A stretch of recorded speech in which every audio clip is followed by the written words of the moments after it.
Queridos irmãos e irmãs, toda quinta-feira, a partir de hoje, vamos nos reunir para refletir sobre uma palavra que nos desafia, nos inspira e nos convida a crescer em nossa jornada de fé. Esta semana, começamos com uma palavra profunda e transformadora: individuação. Individuação é um conceito que fala sobre o processo de nos tornarmos quem Deus nos chamou para ser. É a jornada de descobrir e viver a nossa identidade única em Cristo, reconhecendo que fomos criados à imagem e semelhança de Deus. Gênesis 1:27. Mas também que somos chamados a refletir essa imagem de maneira singular e autêntica. No mundo em que vivemos, muitas vezes somos pressionados a nos conformar com padrões externos, a buscar aprovação em coisas passageiras ou a nos comparar constantemente com os outros. A cultura nos diz que nossa identidade está no que temos, no que alcançamos ou no que os outros pensam de nós. Mas a Bíblia nos apresenta um caminho diferente. Ela nos convida a uma jornada de individuação, onde descobrimos quem somos em Deus e vivemos a partir dessa verdade. A individuação começa com o reconhecimento de que fomos criados por um Deus que nos conhece intimamente. Como diz o Salmo 139, 13 e 16, pois tu formaste o meu interior, tu me teceste no ventre de minha mãe. Eu te louvo, porque de um modo terrível e tão maravilhoso fui formado. Maravilhosas são as tuas obras, e a minha alma o sabe muito bem. Os meus ossos não te foram encobertos, quando no oculto fui formado e entretecido como nas profundezas da terra. Os teus olhos viram o meu corpo ainda informe, e no teu livro todas estas coisas foram escritas, as quais em continuação foram formadas, quando nem ainda uma delas havia. Esse texto nos lembra que nossa identidade não é acidental. Fomos formados por Deus, com um propósito único e específico. A individuação, portanto, não é um processo de autodescoberta solitária, mas de alinhamento com o plano de Deus para nossas vidas. É uma jornada de nos tornarmos mais parecidos com Cristo, ao mesmo tempo em que abraçamos a singularidade que Ele nos deu. No entanto, a individuação não é um caminho fácil. Ela exige que enfrentemos nossas feridas, nossas inseguranças e nossos medos. Exige que nos rendamos ao processo de santificação, onde somos transformados de glória em glória, 2 Coríntios 3:18.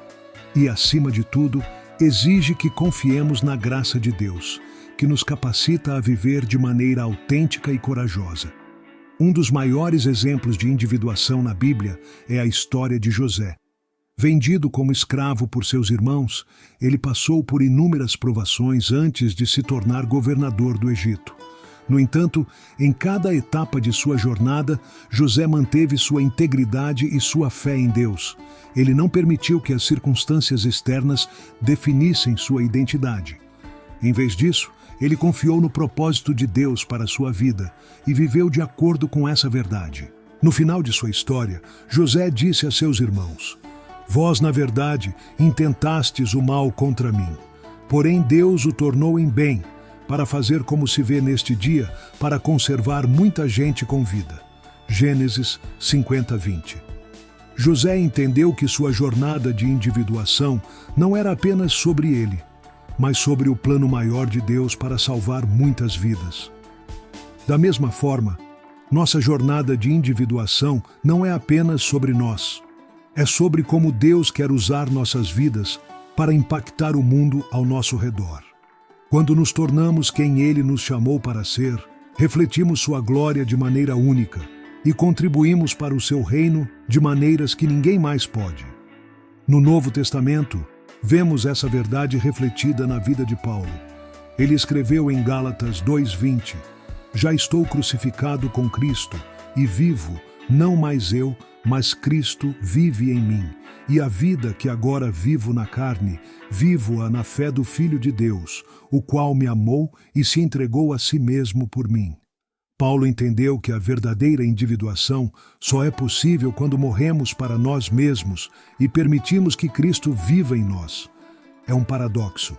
Quanto mais nos rendemos a Cristo, mais nos tornamos quem realmente somos. Quanto mais abraçamos nossa dependência dele, mais encontramos nossa verdadeira identidade. Isso nos leva ao coração do Evangelho. A individuação não é sobre autossuficiência ou autorrealização. É sobre dependência de Deus e submissão à sua vontade. É sobre reconhecer que sem Ele não podemos fazer nada, João 15:5, mas que nele somos capazes de todas as coisas, Filipenses 4:13. Nessa jornada, somos chamados a abraçar tanto nossa singularidade quanto nossa unidade em Cristo. Como diz 1 Coríntios 12:14. Porque assim como o corpo é um e tem muitos membros, e todos os membros, sendo muitos, são um só corpo, assim é Cristo também.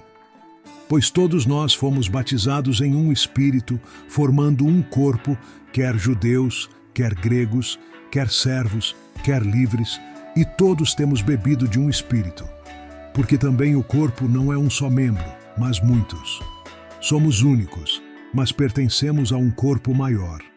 Nossa individuação não nos isola, mas nos conecta mais profundamente à comunidade de fé.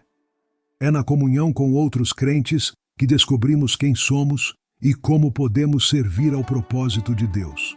Portanto, queridos irmãos e irmãs, convido vocês a embarcar nessa jornada de individuação, a olhar para dentro de si mesmos, não com medo ou condenação, mas com a certeza de que Deus está trabalhando em vocês, a confiar que Ele os formou com um propósito e que, ao se renderem a Ele, vocês se tornarão quem Ele os chamou para ser.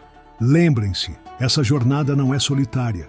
Estamos juntos nisso, como uma comunidade de fé, encorajando-nos uns aos outros a crescer em amor e boas obras. Hebreus 10:24-25. E acima de tudo, temos a presença do Espírito Santo, que nos guia, nos consola e nos transforma. Que esta quinta-feira seja o início de uma jornada transformadora, que possamos nos tornar mais parecidos com Cristo, ao mesmo tempo em que abraçamos a singularidade que Ele nos deu, e que, ao fazermos isso, glorifiquemos a Deus e sirvamos ao próximo com amor e autenticidade.